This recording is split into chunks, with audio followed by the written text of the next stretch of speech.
We have three main services that we offer for baby loss support. They are relaxing getaways, food shopping deliveries, and nursery redecoration. Our relaxing getaway option is designed for parents who need time and space to adjust their new normal. We use two locations in Cornwall. One is a log cabin location and one is a hotel. So the two offer something totally different. Our food shop and deliveries are basically designed for parents who need breathing space between themselves and the outside world. Is to avoid those social environments in the early days. And what we do, we step in and we take away that huge task that can seem overwhelming. Our trustees will do the shopping on behalf of the family and will leave it on their doorstep. And then our third service is nursery redecoration. This is for parents who need to restore or redecorate their baby's nursery to another use or back to its original use, if they find that room too difficult.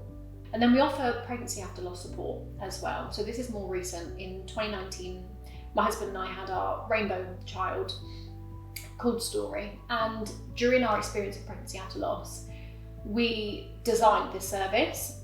And what we do is we offer parents 3 additional scans on top of their NHS antenatal scans in order for them to gain reassurance whenever they need it. I think it's so relevant, isn't it? And I mean, the lifetime of claim can take a while, 2 or 3 years sometimes. And so what I tend to witness is parents who decide to go on to try for another baby have such anxiety surrounding it, and the reassurance that those additional scans give, it's something that it has such value to it. I say it's priceless. Yeah.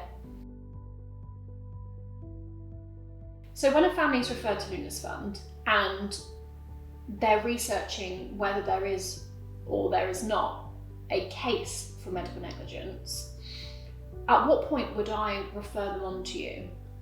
So always is the answer. I am always happy to have a look into care, into queries, questions.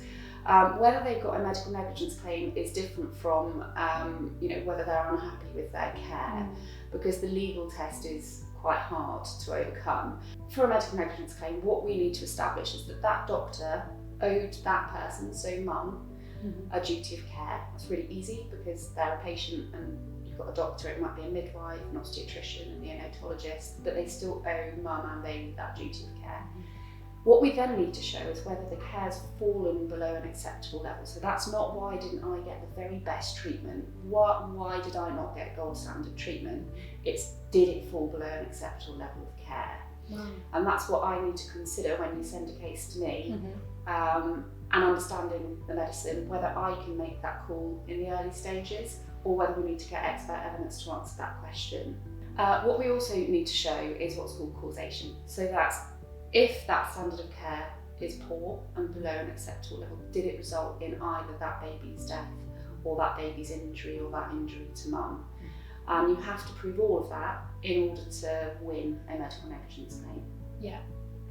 So if you referred a case to me, I would be having a look through and seeing if on first instance I thought as a specialist in this area, yes, this is definitely worth investigating. I'd then get mum's medical records back, and if baby took a breath, then we'd get baby's medical records back because they have their own notes by that point. And we then sit and review that really carefully, and we consider at that stage whether we do need to instruct an expert to advise on whether there's been negligent care.